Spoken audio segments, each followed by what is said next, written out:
I'm the most Spanish caster we have, but I guess I have casted with Darking before. Darking, he's from Mexico. It's been almost a year though since I've casted with him. He's also been focusing on some IRL commitments, but here we go, spawning in the bottom right hand corner of Golden Aura. We have the American Protoss player representing Match Arena Esports. It is Astrea. And spawning in the top left hand corner, we have his opponent. We have the South Korean Zerg player representing CranKy Gaming. It is Dark. Oh, hold on. There we go. Just fixing up the names. Yes, Darking. Yeah. Darking. El Padrino, papi. El Padrino. Yeah, Darking. He drops by every now and then, but he has been just focusing on IRL stuff. He used to be, like, the head of the Latin American scene, basically, of StarCraft. Used to run a lot of tournaments. But for those wondering, if you remember Darking, if you know who he is, he actually works for Twitch. He works for Twitch LATAM, Latino America. And he does a lot of work behind the scenes, and he's been a little bit busy with that. He's, again, been a little bit less active when it comes to casting and running tournaments and all that stuff. But you know, it's all good. It's all good. So a lot of love for Darking. A lot of love. And he drops by in the chat whenever he can. Oh. But for now, oh my god. Dark. Crazy. He's going for a gasless opener. He goes for a third hatchery before gas, before spawning pool. Dark. A very greedy play here on Golden Aura. Now, this is something that Dark only, typically, he would only do this on Neo Humanity. In the previous map pool, Neo Humanity was the map to do this on, just because it's so defensible. I can see the logic here. If you remember in the last game, at the very beginning of Astrea versus SOS here on Golden Aura, I was talking about how narrow these areas are. Very narrow choke points here at the natural, here at the third base, and even here leading into the natural. It looks really difficult to be aggressive early on. So very similar to Neo Humanity, if there were a map to be greedy like this on, especially against Terran as well, I feel like this is it. So Dark, I'm liking this. I'm liking the decision making. Again, this is something that you can't do this on every map, but on maps that seem very defensible. And what I mean by that is maps where you can afford to only defend with queens and delay link speed the way that we have and delay link production. This is something that you can this is a corner that you can cut, and you can, you know, be greedy like this. Meanwhile, back at home, looks like Astrea went for a double gate opener. Ooh, okay, this is gonna get interesting. So Dark being really greedy. Again, gas is delayed, which means link speed is delayed as well. He's relying on queens to defend, but he's forced to make lings. The reason for this, he sees a double gate opener. He knows that two adepts are making their way across the map, and we do need lings here to keep up with this adept play. And we'll see if Astrea can get some economic damage done, or if Dark can keep up. Astrea's going to be threatening a shade here in towards that natural. The lings have arrived. And Astrea doesn't quite commit. He's just going to be poking and prodding. He heads in towards that third.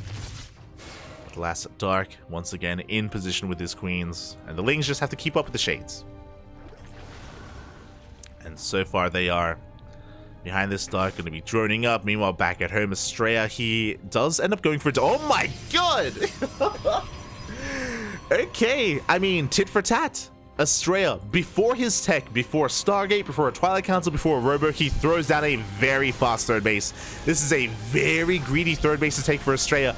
But again, specifically on Golden Aura, I feel like you can get away with this. This is crazy. Oh my god. You can see, like, these bases are so congested, they're so close together. Defending the natural and the third base is pretty easy here for Astrea. Lings are going to try to threaten this area, though, and here we go. The adepts, they do commit to the shade. They're out of position. Astrea moving out a little bit too soon. The Lings, they do get on top of the third base at the same time across the map. It looks like he was trying to harass. The adepts are getting surrounded. Dark going to try to punish this third. Can he, though? It looks like he should clean up these adepts. And Astrea was just caught out. He still has a couple of units remaining, though, and it looks like there aren't enough lings. We have a couple more trickling on in. Dark just rallying lings across the map. He's going all in. Dark desperately trying to break this third base location, trying to punish the greed here from Astrea. Oh, another Adept is barely going to go down. The Sentry as well. The Lings are looking for a surround. Looks like they will get it. Shield Battery isn't done. Up. One more Adept goes down. Shield Battery will finish up, but there's only 3 Adepts remaining. Behind this, we threw down a Roach one. We are amassing Roaches here for Dark. He's getting ready for the second wave. Meanwhile, Astrea with that Twilight Council going into Glaives. But here we go, the Roach push is upon us, and Adepts do not fare well against Roaches at all. This third base will be broken, but I'm not thinking about the third. I'm thinking about the natural. Can Dark keep on pushing? Can he kill Astrea here and now with this push? We have a lair on the way behind this. Again, Dark, he did cut workers at 34. Barely saturated his third. Oh god, the recall! Unfortunate timing for Astrea.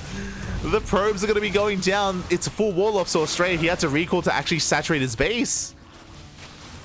But that just secured the death of all those workers. Pylon goes down, Nexus as well. There's nowhere for the Adepts to run. Because we have a full wall of the Adepts, they cannot shade into the natural. They can't be supported by the shield battery. And Dark is going to be cleaning this up. And again, the question becomes, can Dark break the natural base? Immortals on the way. Glaives is done. But the Roaches, they don't give a damn about your Glaives. Oh, as the pylon falls, now the Lynx can flood in. But we're going to take this slow and steady, focusing on the gateways. Gateway is going to go down. So far, good control out of Dark. He does pull back his weakened Ravagers. Behind this, Dark is droning. It looks like he's content with the damage that he's done, and that's a lot of Adepts. Wows are thrown down as well. They will be connecting with some of those Adepts. Immortal comes out. So it looks like Astrea, he may be able to hold on. Overcharge was popped. A little bit premature. But it is going to force Dark back for a moment, but now it has run out. Ooh, the Biles connect. Dark is going to back off, but Astrea, he's got a solid economy. He's fully saturated on 2 bases. He has Immortals. These Adepts, they need to do counter damage. They need to get across the map. They need to try to punish Dark. Astrea, he's of 2 worlds. Does he move out across the map, or does he try to defend back at home and take a third? Dark being so annoying. There's no anti-air. The Adepts, the Immortals, they do not shoot up. So Dark, he's just ensuring that Astrea goes all in.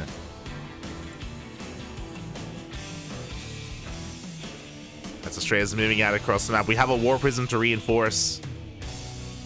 It's all or nothing for Astrea. Overseer is going in, just making sure he's aware of all the tech. Overlord spots the Prism.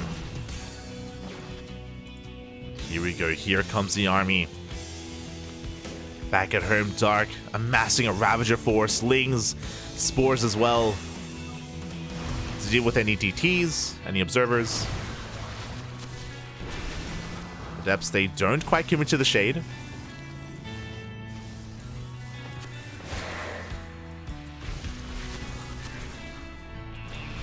God, there's still so many Adepts, and once again, we don't quite commit to good force fields. A lot of Lings are being shaved off.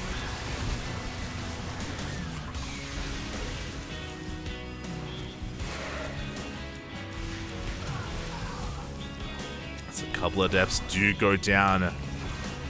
Once again, we do not commit to the shade, forcing Dark to split off some of his units.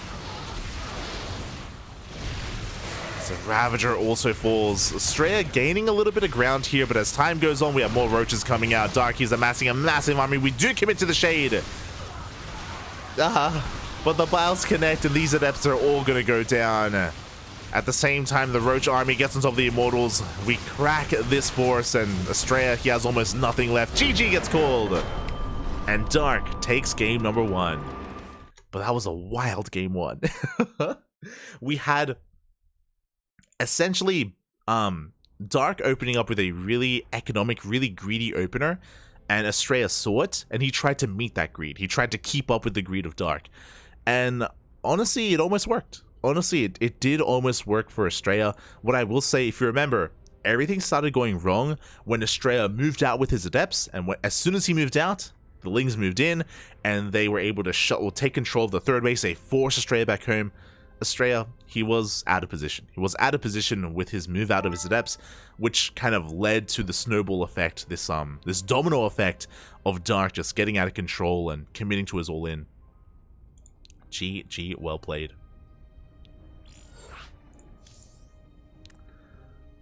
And yeah, with that, Dark does take that first game.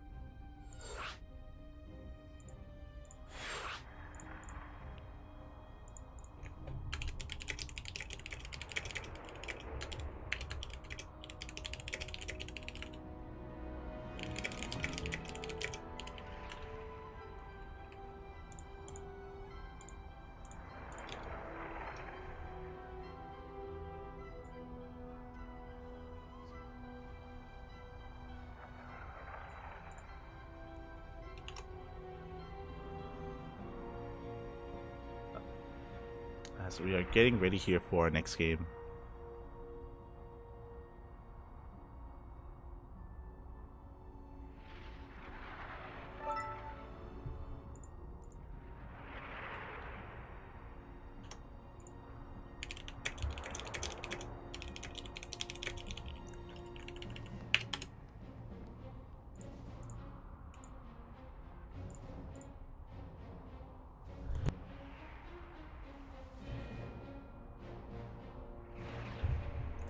As we're just trying to set things up here for game 2. It's going to be on Solaris. Just some admin issues going on, but it's all good. Just trying to sort some things out.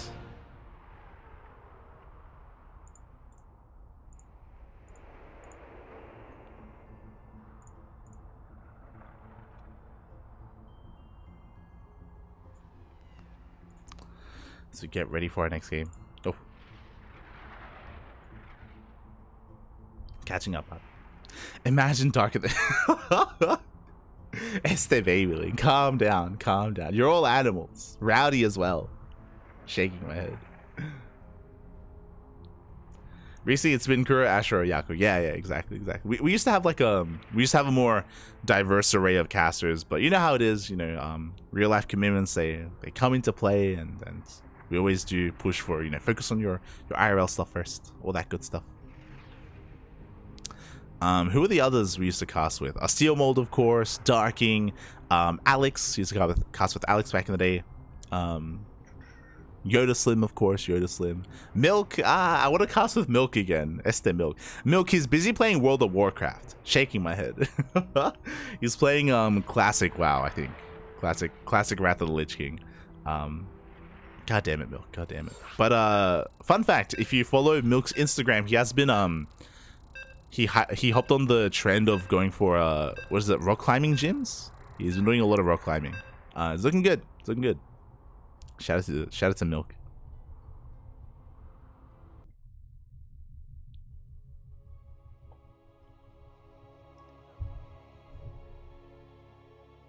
Oh, here we go. We're getting into that next game. And spawning in the top right-hand corner of Solaris, we have the American Protoss player representing Maturino Esports. It is Astrea. And spawning in the bottom left, we have his opponent. We have the South Korean Zerg player representing CranKy Gaming. It is Dark. Going for a 12 pool. I'm loving the polar opposites that we're getting here from Dark. Game 1, he opened up gasless. Game 2, 12 full. Let's go, Bobby. Let's go. Okay. Oh my god, the entryway is massive. We're proxy hatching, right? Yeah. The entryway into the natural is insane. So, fun fact, for those wondering, proxy hatches in this matchup, in the previous map pool, were really good on Gressvan. The reason for that is Gressvan had the largest entryway into the natural base, which meant that you can afford to do stuff like this. When you could afford to go for 12 pools and go for proxy hatches. That's why the drone has arrived here across the map. Likewise, there's no ramp coming into the natural either, which is ideal when you're going all in. And here we go. The hatchery has arrived. Now with the hatchery in the wall here, it does mean that there's more surface area on these buildings. It means that these lings can go to town on this wall and look to bust it down. Immediately Astrea, he's responding with a forge, with a cyber core. The forge is ideal for cannons, but is it too late? As the lings are moving out, we have speed zones as well, so these lings are going to get across the map even faster than normal, as they're just going to be zooming on out. The zealot has arrived, but the lings also are here, and again, they can choose to ignore the zealot. They can go straight for the gateway instead. Here we go. It's going to be about the control here of Astrea. Can he dance with these lings? Meanwhile, Dark back at home, he's expanding, or he's throwing down a hatchery, at least for larva. He is droning as well, so it looks like Dark is attempting to transition. There we go. We do see it cancel. We get a surround on that for a zealot. Zealot is going to go down. We're looking to try to get a surround on the second zealot as well. It looks like we will get it, but the cannon finishes and Dark backs off. So now we have to take stock. Okay, so Dark, he didn't commit. He forced an overreaction, or he forced a reaction.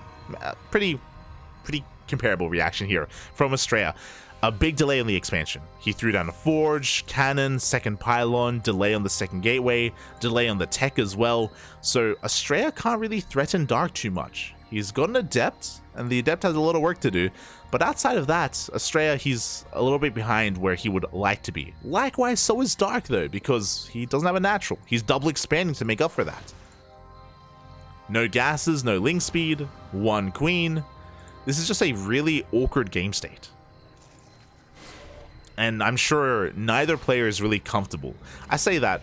I'm sure Astrea isn't comfortable. Maybe Dark is. You know, Dark, he's kind of played out from this position before. Dark, he's actually behind in drones, but right now he's heavily droning as best he can. The goal here from Dark is to defend against his adept with as little as possible, so he can get away with droning as much as he can.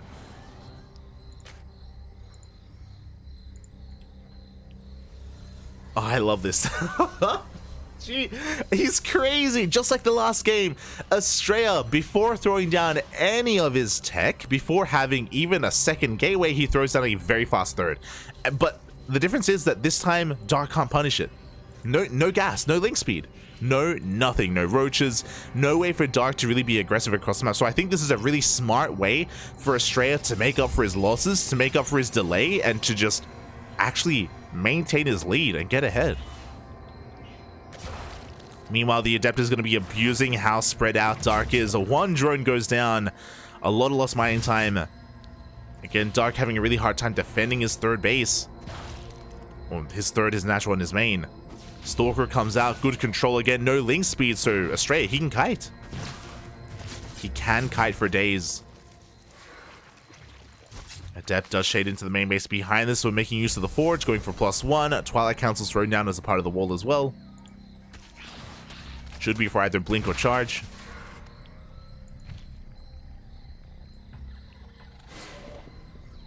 And this is just such a quirky game. it's so, yeah, it's so bizarre. Finally, the gases are being taken. We're throwing down a roach horn. Dark, I believe, is skipping link speed. So yep, he's going straight into roach production instead.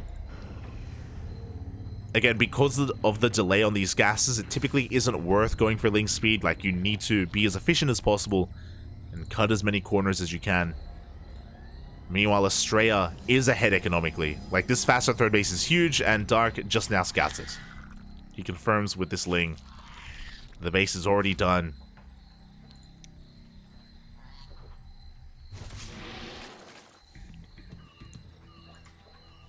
And Astrea is working towards his Blink Stalkers. I love this as well. Not just Blink Stalkers, we have a Dark Shrine on the way.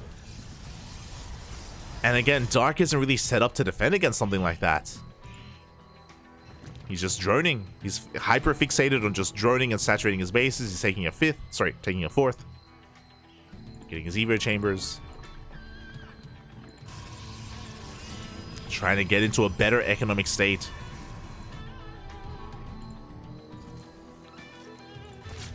And Dark Templar are probably the last thing on Dark's mind. Lair, only halfway done. We'll see. We'll see if Dark is able to get detection in time, or if these DTs wreak havoc. Until then, Again, things are just going to slow down a little bit. Dark just, again, focusing on droning, on saturating his bases. +1 range is on the way, so we are going for a roach heavy style. We have link speed as well, just so we can have something to support the roaches. Behind this, Astrea, he's taking up even further. We have a second Robo and a Bay on the way. This should be for double Colossus production. Could be double Disruptor, or both, essentially. But Colossus should be coming out first here from Astrea. We have a Prism to harass, but again, I don't think we're going to be committing too hard to this. This is really for the DTs. Dark Shrine is now done. And looking at the vision of Dark, he hasn't scouted. He hasn't been able to. Not yet. Again, the lair just finished, so now we have an Overseer Scout coming in. But it may be too late. Do we have any spores? No. No spores. No Overseer either. The one Overseer is across the map, and it still has not scouted anything. Still hasn't gone into the main. Uh-oh. And there we go. Dark spots it. He sees. He knows. DTs, they ignore. Okay, there we go. We have a DT at the 4th. We have a DT head towards the 3rd, and a DT head towards the natural as well. Spores are being thrown down in a panic. Good target firing. Oh, the Prism goes down. Big loss for Astrea, but at the same time, the DTs are going ham. They're trying to. 9 workers. 10, 11. We're getting a couple more in the main base. 12 in total. Honestly, not too bad. As in, Dark handles this quite well. He threw down the spores immediately. He started up all the Overseers. 14, I mean, that is a mineral line. But that was 4 DTs. Dark, he's heavily droning. He's up to 81 workers. This could have been worse. This could have been game-ending damage. But again, keen eyes from Dark. He was able to realize what was happening in time. And Astrea is still building up towards his Colossi. And now Dark is done droning. He's finished droning at this point. He can focus on building up his forces. I said earlier, if you remember, about how Dark, he always does best when he's behind. And after losing all those workers, that may be enough to trigger Dark into taking up into lurkers. And yep, there we go. Lurker Den is on the way. Jokingly, I said earlier that Dark, he takes any excuse to just turtle up and go into lurkers and just wall up and just fortify himself. And that's kind of the direction that we're headed in. The fact that we're taking up into a hive and into lurkers, we're going to be working towards lurker upgrades. Dark is going to be a little bit more passive and work towards just Hydra Lurker Viper. He has an army, yes, but this isn't really an army that can threaten the forces of Astrea too much. As I say that, we have Vipers on the way. The Vipers will allow Dark a way to engage here and to shut down these Colossi. Astrea, he's going to be the one that moves out onto the map. Dark looking for surround. Up. Good force fields. The Colossus have arrived. We're up to 4 Colossus. Oh my god. That's a lot of Colossus. And Dark, he needs those lurkers to survive. Lurker Den is done. We have Groove Spines on the way. Sorry, Slicing Spines on the way. And there it is. The first 2 lurkers are being morphed in. Astrea being a little bit tentative about moving out. He doesn't know that he's on a timer. He doesn't know that lurkers are on the way. If we get enough lurkers, then Dark should be able to hold on against this. Until then, though, there's a window. There's a window that's open for Astrea to potentially end the game. But we have 5 more lurkers in production. There we go. The lurkers have been revealed. One does go down. Good snipe on the Viper. Full energy Viper goes down. There's only 1 left. We're going for the abductions. We do get 1 Colossus, but only 1. The Viper goes down. And Astrea's trying to force his way forward here. We have lurkers, but how many do we have? We only have 5. That isn't enough to save the base, but that is enough to hold the line. So Astrea, he kills 2 bases, takes down 7 workers, and 2 Vipers. But he can't keep pushing. He's going to have to rotate around. Behind this, we're getting into 4-base saturation. Disruptor production has commenced for Astrea. Now, typically, upon seeing these lurkers, the Protoss player should be going into Skytoss. We should be seeing a Fleet Beacon or a Stargate. It wasn't a Stargate opener, so this means that a Skytoss transition is really awkward for Astrea. I think it's very bold of him not to start a Stargate. Like, again, lurkers, Hydra Lurker Viper specifically, is ideal against any kind of ground toss composition. So I'm a little bit concerned here for Astrea, the fact that he's sticking to ground toss. Not impossible, but difficult. There we go. One lurker goes down. Astrea going to be able to rotate over. He does catch a lot of drones. Oof. Good force field. 12 workers go down, and the hatchery as well. Nova's going to be going off. Good connections here from Astrea. Big Nova on a bunch of these lurkers. At the same time, he has a secondary army, and he's going to be punishing this fresh base. We have roaches and ravagers to defend, and it looks like it is going to be enough. Dark, he holds onto his hatchery for now. Astrea going to be rotating over. And there it is. +1 air attack and a Stargate. Now, I do think the Stargate is a little bit delayed, but it's on the way nonetheless. And again, Astrea, he recognizes that because of how high the lurker count is, he needs to take to the skies.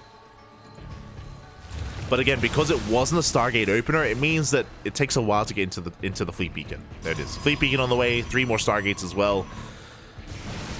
Skytoss is on the way, but it's going to take time. It's going to take a while to really get into this. So Astrea, he needs to survive long enough to be able to do so. Oh, and Darky's going for a split push here towards the north. Looking to threaten one of the most important mining bases here of Astrea. And we may have to recall. Can Astrea hold on? It looks like he may be able to. Not enough Roach Ravager. Yeah, Astrea, he does not turn around. He wants to keep on pushing. He does hold on with his Gateway army. Novas are going off. Another lurker goes down. Every single lurker is falling. We do have some reinforcements coming in. Dark trying to set up us around. Up. Oh my god. Massive volleys go off.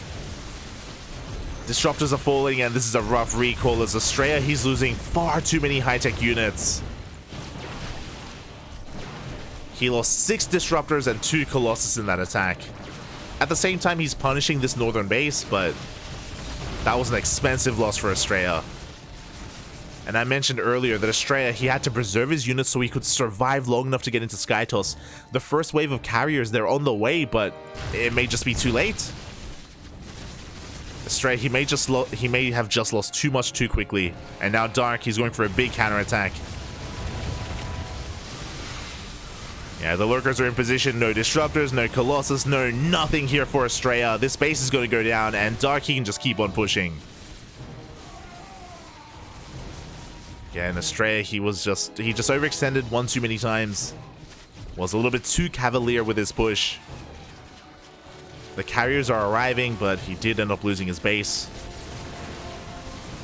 Do we have Storm? We do have Storm. We have a couple of Disruptors. One Colossus as well. Can we hold? Up! Oh my god, a massive Nova on the Hydras. Good start. A good start for Astrea. The Hydra count is getting low.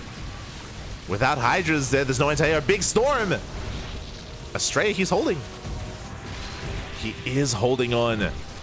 At the same time, he's going for a Zealot Stalker counterattack, trying to take down one of these bases. Ooh, a lurker does slip into that mineral line though, and a lot of workers are going down. Oof. Astrea, no! Probes are falling. 15 workers at the same time. Another big lurker counterattack here, and Dark, he may not be able to break the army, but he does break the economy. Lurkers in every single mineral line. The probes are going down. At the same time, that Zealot army is being cleaned up, and we are not dealing with these lurkers. No, we come back too soon! No! Astrea! He comes back too soon. Every probe is going to go down. Astrea has been pulled apart. Disruptors are falling as well. There's no detection.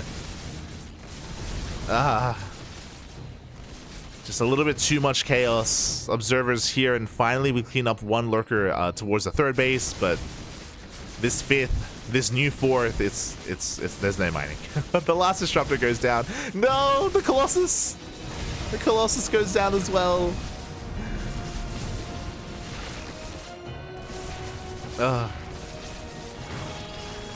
And Astrea will finally clean this up, but we have another lurker rocking up as well towards the north. The main army pushing out for Dark.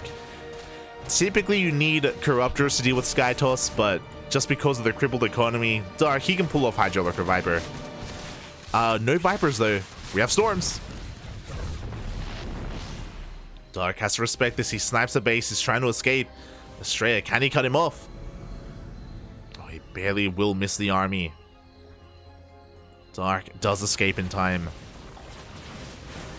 Now, Astrea has a pretty solid army. He's got a lot of carriers. He's got a lot of High Templar as well for storms.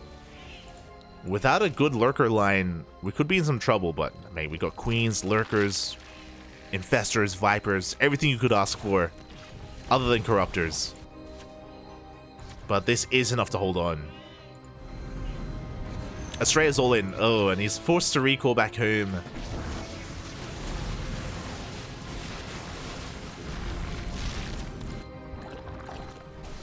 Ramai comes in, but the Spine Crawlers finish up just in time as well, and this is looking bleak. This is looking bleak for Astrea. Again, it was a bit of a late transition to Skytoss, which is fine. It's just unfortunate that Astrea just happened to commit to a fight, lose all of his... Remember, he lost 6 Disruptors and 2 Colossus.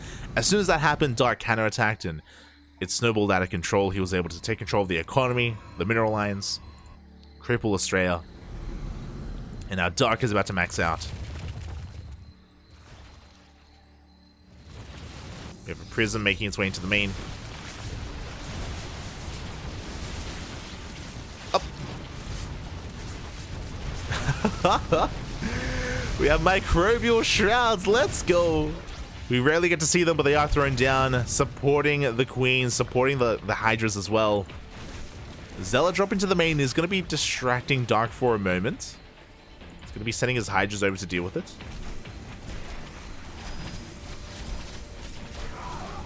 Couple of workers are going down. The hatchery as well. Like Astrea, he's doing damage. The problem is that Dark is maxed, and this should be triggering a counterattack. Dark should be looking to move out soon. Now, the problem here with Dark's army, I don't know if you noticed, it's actually very queen heavy. It's very queen heavy, which means we can't actually attack. Or the queens at least can't really attack across the map. The creep isn't good enough. So Dark may just be turtling. Even though he has a massive advantage, and even though he's up 60 supply, and even though this army could probably kill Astrea, because of the lack of creep, he's staying at home. Yeah, double spy for corruptors, he's droning. He's giving Astrea the opportunity to come back in this game. And Astrea, he's now fully saturated on 4 bases. He still needs a 5th, don't get me wrong. He desperately needs a 5th base.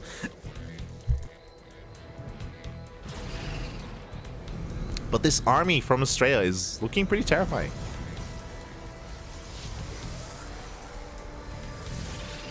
And it's only going to get stronger. Dark, meanwhile, his army is not ideal when we're talking about like a maxed out Skytoss composition. Hydras don't scale well. So I do think it's... I'm of 2 minds. Like, it makes sense for Dark to go for double spire, to start working towards corruptor upgrades. But I also feel like Dark should have a little bit of urgency. A little bit of urgency to push into some of these bases to try to break his opponent. But Dark, again, he's known for his patience. Like I mentioned earlier, like Dark, he's more than willing to just get into a 40-minute game. He knows he has a lead, and he's just going to be sitting back here, trying to take advantage of it. Waiting for Astrea to push into him. That's exactly what's happening. Astrea is pushing out. Or pushing in. A couple of lurkers are going down. I do worry, again, Astrea, he has really good late game control. Good feedbacks. We do get a fungal on some of these carriers. Good abductions. Microbial Shrouds as well, but the Nova! Big Nova on the Hydras. 1 carrier falls. 2 carriers even.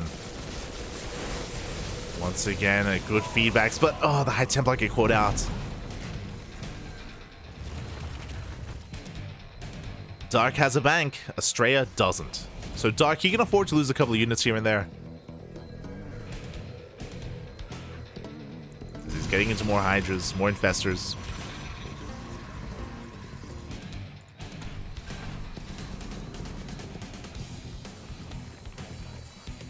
And behind this, Astrea is getting his 5th. He is now getting a new mining base. Do we have any Vipers left? We have 1. 1 Viper remaining here for Dark.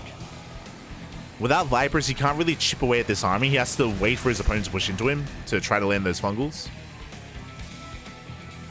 We see, it looks like Dark, he recognized that he has to get rid of these Hydras. He needs to replace them with the Corruptors. So he's going for a big Hydra run by. Doesn't get much though.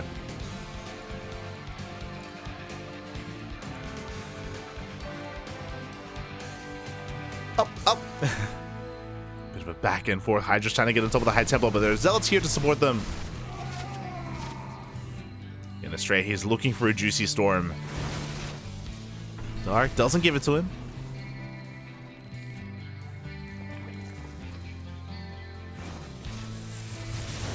Decent feedbacks once again. Novas are going to be going off, connecting with those queens. And Astrea is maxing. Again, like, Dark gave him a lot of time, gave him the opportunity to come back, and he has. Astrea has a chance. Does lose a couple of disruptors though. Bit of an overextension. Carriers are pushing forward. We do have the Microbial Shroud. Big Nova. Oh god, the fungals. As Astrea's gonna be bleeding out a lot of minerals. A lot of interceptors. At the same time, a Zealot run by here on the right hand side. We have 16 Corruptors in production.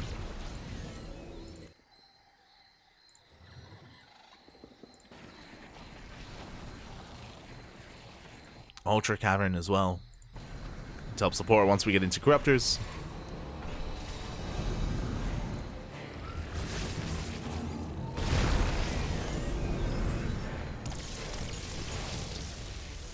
Now with the arrival of these Tempests, Astrea, he's going to be able to suddenly trade a little bit more efficiently, but like, it's such an uphill battle. Astrea doesn't have a bank. He's trying to expand and take another base. Novas are going up.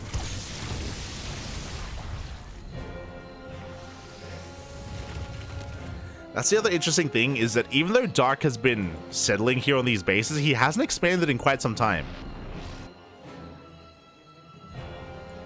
So Dark doesn't actually have a lot of mining going on at the moment. Here we go, the carriers are pushing on forward. Microbial Shroud covering these queens. Good fungal on the interceptors. Oof. A lot of these interceptors are going to be going down. Good feedbacks on the Vipers on every single one. Oh my god. Dark having a really rough trade here. He does bleed out a lot. At the same time, he goes for a big Lurker counterattack. Ooh.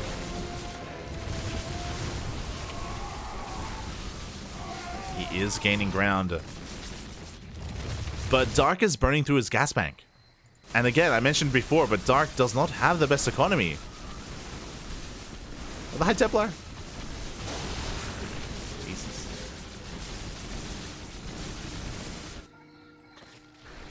He doesn't have the best bank, I should say. He's got plenty of minerals, so he can make more queens, I guess. More queens and more lings, more spore crawlers. He's just amassing a massive Corruptor army. He's on 31 Corruptors. And there are only 2 Archons. With a low Archon count, these Corruptors, they can clean up. They can get work done.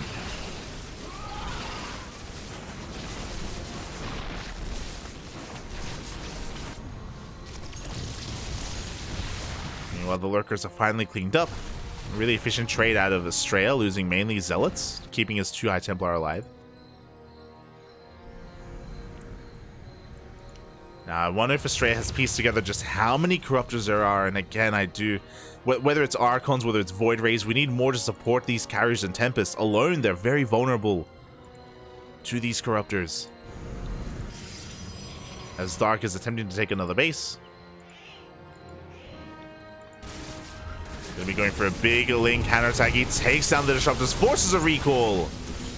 Oh my god, a big reaction here from Astrea, and that does create an opening. That means the Lurkers can push in. Yeah, the Lurkers push forward, the Ultras as well. This position here, the cannons, the shield batteries are going down. At the same time, Corruptors try to dive in, but good control from Astrea. Good use of the High Templar. 15 workers go down. The Cracklings are cracked. They take down the mineral line. Really well done by Dark. as he once again cripples the economy of Astrea. Dark is looking for a fight. Up, up.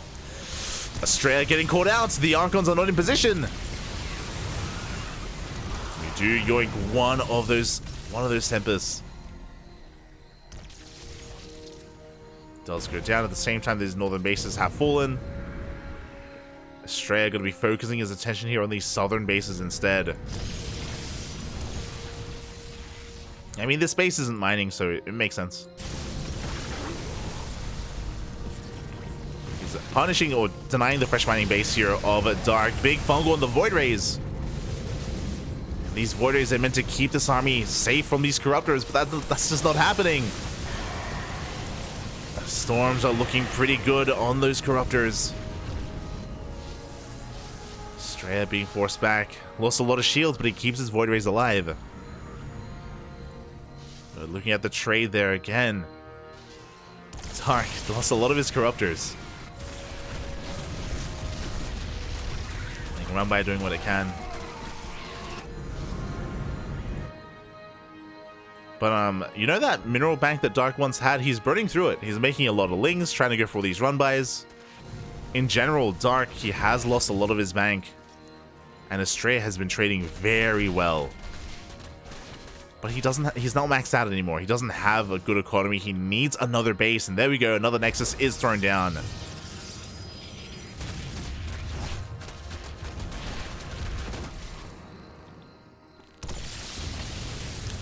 We're still up to 34 Corruptors. Do you manage to get a Void Ray? Astrea, oh, sorry, Dark just trying to catch some reinforcements. Trying to catch whatever comes out of the production.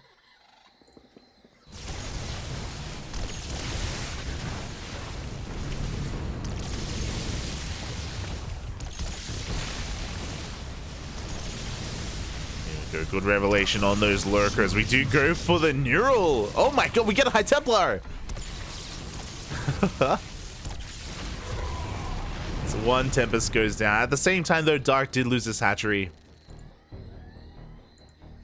He's running out of gas, running out of mineral patches. Here we go, Dark. He wants to try to dive on this army. She takes a big storm to the face. Oof. Dark desperately trying to catch Astrea off guard. You can see the bank of Dark is now gone at this point. He has lost his mineral bank, lost his gas bank. He's trying to take that base here, Astrea's old mining base. That's how desperate the situation is here for our Zerg player.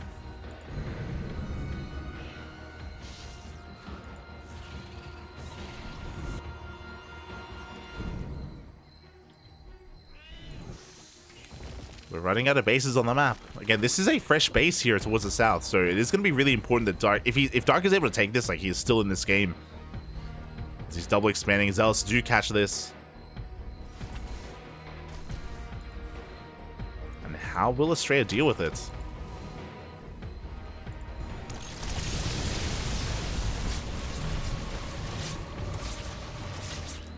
The problem is that Astrea can't leave this position because he's also protecting his own fresh mining base. So both players are stuck here. But Dark, I know he wants to send a Zealot run by if possible. There's an Overseer just in case it was a DT counterattack. There are Lings waiting in position.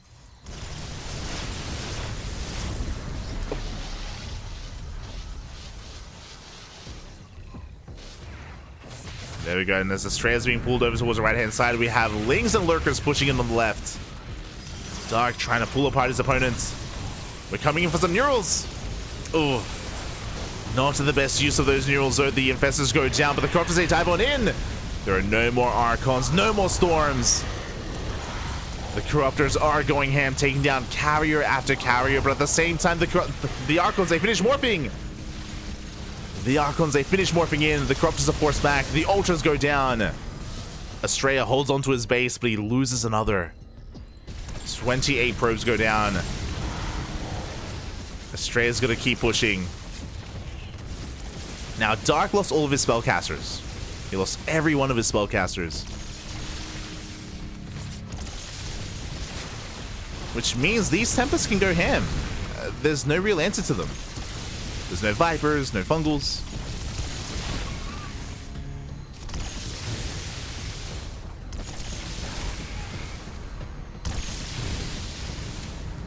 No neural either, and yeah, Astrea, he can slowly gain ground, but the pressure is on Astrea right now. He's on a timer. Dark is remaxing. He's making full use of this base.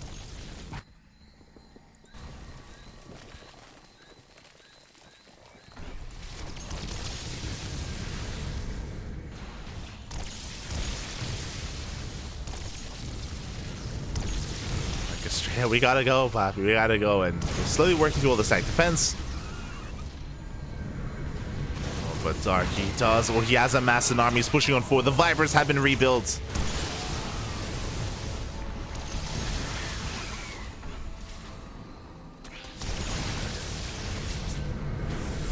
We may just be able to commit. One Viper does get feedbacked. The other, though, still on full energy. This is still pretty close. Like, I want to give the edge to Dark just because he has 2 mining bases. God, and a lot of lings that are just causing some havoc here.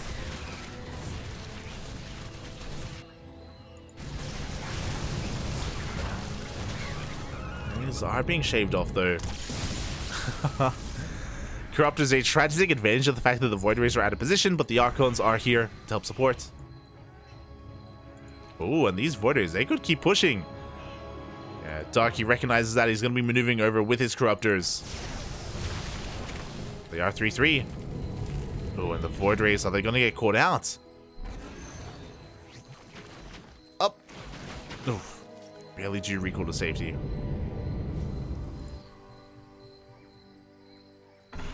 Corruptors have to race back home.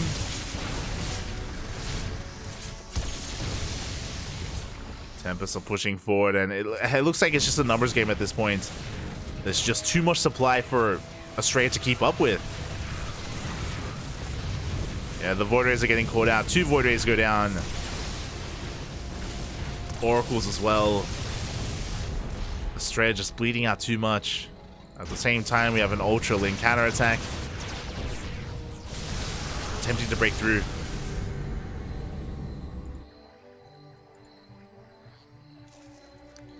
Now, Astrea did well for himself, and he, at moments here, he was in a really good position. Punishing Dark for giving him the opportunity to max out and get into the late game, but in the end, Dark was able to hold on to these fresh bases. He was able to take the southern base, take the northern one, and maintain his economy.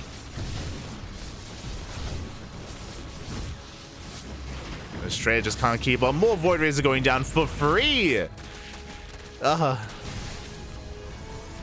Every Void Ray falls, and that may just be game. Astrea just doesn't have enough. He doesn't have enough to defend his main even.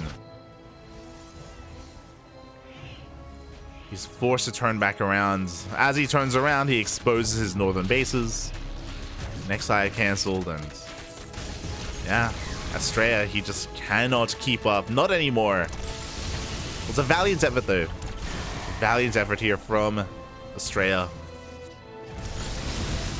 Yeah, Starky's just gonna commit. Doesn't care anymore. Takes out every Tempest. GG gets called, and Dark will take the series 2-0, advancing on to the semifinals. GG. Whew.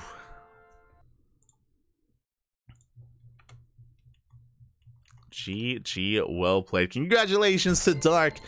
I was concerned. I was concerned here.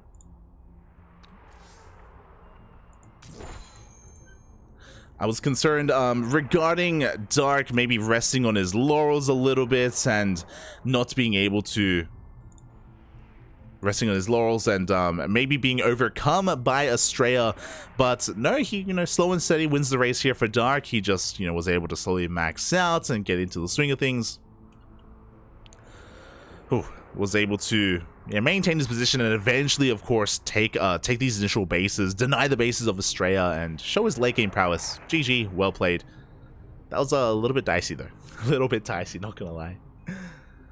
GG, well played. And again, congratulations. Congratulations to Dark as he does advance on forward here into the next round. Exclamation mark B in the chat if you guys want to have a look at the bracket yourselves. A lot has been going on.